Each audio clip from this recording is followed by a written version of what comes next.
chamas de fogo. Onde está escrito? Segunda. Ah, vou te explicar outra coisa. Você quer aprender o que significa velho e novo? Então vou te explicar. Velho Testamento, você nunca fala segunda Reis, porque é livro. Segundo as crônicas, não existe isso.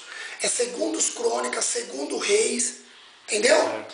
Sempre é segundo, porque é livro. Agora, do Novo Testamento, das cartas de Paulo, começando de Romanos até Apocalipse, é carta. Então você fala primeira de Pedro, segunda de Pedro, terceira de Pedro, ou primeira de João, segunda de João, terceira de João, certo?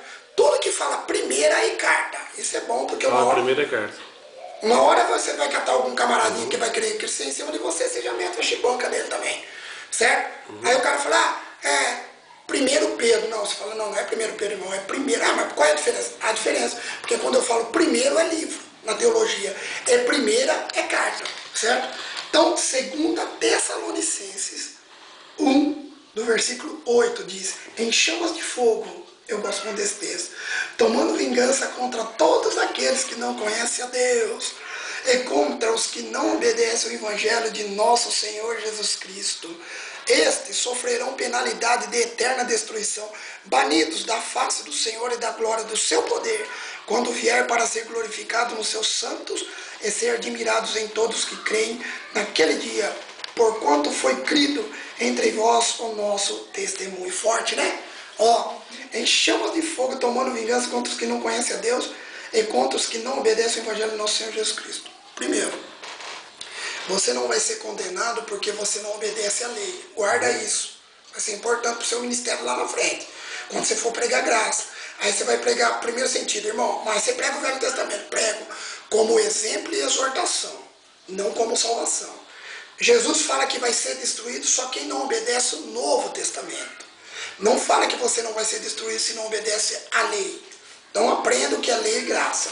Segundo, o dízimo não está no Novo Testamento também? Mateus 23, 23 que nós lemos. Se você não dá o dízimo, você vai ser o quê?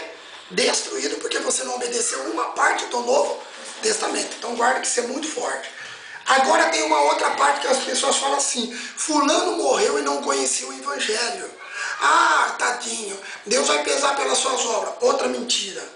Em chamas de fogo, tomando vingança contra todos os que não conhecem a Deus e contra os que não obedecem ao Evangelho do Senhor Jesus Cristo. Primeiro, que não conhece a Deus. Se ele morreu sem conhecer a Deus, ele está perdido, meu amigo. Ele vai para o inferno do mesmo jeito. Está entendendo? Essa é uma desculpa que você já ouviu, não sei ela. Ela conhece tudo, acho que ela já ouviu. Ela conhece tudo, ela não precisa de nada, ela sabe já. Os pastores ensinam ela, os caras aí, né? Eu sou um coitadinho, vou te ensinar você. Outro ponto que você vai ter forte. Quando a pessoa fala, mas fulano morreu sem conhecer a Deus. Aí você vai falar, não, mas a Bíblia fala que Deus vai julgar até aqueles que não conhecem a Deus e não obedecem o Evangelho. Você está entendendo? Outra palavra forte que você vai ter. Quando alguém quiser pregar a lei para você, Edmilson, guarda muito isso, vai ser importante para você. Porque um dia talvez eu possa não estar mais aqui. Então essas memórias vão ficar no resto da vida, sua. Para você discipular outras pessoas. Alguém vai falar, Edmilson, mas está aqui na lei, ó. Deus é o Deus do Velho Testamento, Deus do Novo. Você fala assim, Deus é o Deus do Velho e o Deus do Novo. Só que Jesus, ele nos transmitiu a graça. Aí você vai falar outra coisa para ele. O Deus do Velho Testamento é o mesmo do Novo. Só que eu digo uma coisa para você. Jesus tramitou algumas coisas da lei e o resto ele anulou. Então guarda isso. Aqueles que morreram sem conhecer Jesus, bye bye, já era. Dançou. E aqueles que não obedecem ao Evangelho, já era. Você vai ter sempre um argumento. Está no Novo Testamento? Não. Então não tem obrigação de obedecer. Porque o Velho Testamento serve como exemplo e exortação. Você quer saber onde está escrito? Onde está escrito? Ela sabe. A dona Sabedoria sabe. Sabe, né? Ela sabe tudo, nada é novidade para ela. Você sabe? Vai, cita aí, dona Sabedoria. Sei o que, pastor? Onde está escrito que é exemplo e exortação? Fala. Não lembro. Ela nunca fala que não sabe, né? Ela sempre fala que não lembra. É brincadeira, Jesus, tem piedade do seu servo, Deus. Pode você falar sobre eu sempre fui sábio de mim. Você sabe por que eu sempre fui sábio? Porque eu sempre falava assim, eu não sei. Porque eu quero sempre aprender a versão do cara. Porque a minha versão talvez não é tão técnica, mas a versão dele é mais forte. Então sempre quando você falou sobre lei e graça, eu marquei, viu? Aquela outra. Você vai usar esse tema, Edmilson. Quando alguém falar do Velho Testamento para vocês e fala, tá lá em 1 Coríntios capítulo 10.